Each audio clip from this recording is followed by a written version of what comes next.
প্রায় 2 বছর বন্ধ থাকার পর আবারও আয়োজন করা হয়েছে রিহাব ফেয়ার। রাজধানীর চিনমোচি সম্মেলন কেন্দ্রে 5 দিনব্যাপী এই মেলার উদ্বোধন করেন রাজুকের chairman major general Siddiqur Rahman.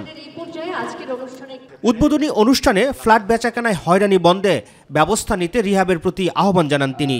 সরকারের পক্ষ থেকে, রাজুকের পক্ষ থেকে, আমাদের রিহাবের পক্ষ থেকে সবাই মিলে এমন বাসস্থান করি যেখানে আলু বাতাস যাবে এবং আপনারা ওখানে ছাদ বাগান করবেন, পরিবেশটা রক্ষা হবে, বায়ু দূষণ করব না, এবং আমাদের যে ময়লাগুলো হয় বিল্ডিংয়ের, এগুলো একটা সুন্দর সিস্টেমের মাধ্যমে আমরা যেন ওর মাধ্যমে বিদ্যুৎ উৎপাদন করতে পারি এবং সুন্দর পরিবেশ রেখে আমাদের নেক্সট জেনারেশনকে একটা ভালো পরিবেশ দিয়ে যেতে পারি, সেই লক্ষ্যের জন্য আমরা সবাই মিলে কাজ করি।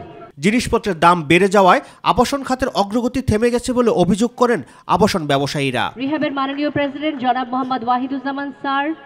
মেলার উদ্বোধন শেষে বিভিন্ন স্টল ঘুরে দেখেন রাজুকের চেয়ারম্যান। এবারের মেলায় বিভিন্ন অফার নিয়ে আশিয়ান সিটি সহ 2 শতাধিক আবাসন প্রতিষ্ঠান অংশ নিয়েছেন। ব্যবসায়ীদের প্রত্যাশা, মেলার মাধ্যমে দেশের আবাসন খাত আবারও ঘুরে দাঁড়াবে। কিস্তিতে যদি কেউ বুকিং দেয় সেটাতে 20% ডিসকাউন্ট, আর এর সাথে বুকিং দিলে আমরা ল্যাপটপ দিচ্ছি, অ্যাপেলের ল্যাপটপ, এবং আশা করি আমরা ভালো রেসপন্স পাবো এই অফারের মাধ্যমে। গত 2 বছর আমরা রিহাব ফেয়ার পাইনি, যেটা তো এইবার আমরা ইনশাল্লাহ আলহামদুলিল্লাহ যথেষ্ট সাড়া দেখছি। নতুন গভর্নমেন্টের অনেক আশা আকাঙ্ক্ষা আছে, ওনারা অনেক নির্দেশনা দিয়েছেন। রাকিব হাসান, মাই টিভি, ঢাকা।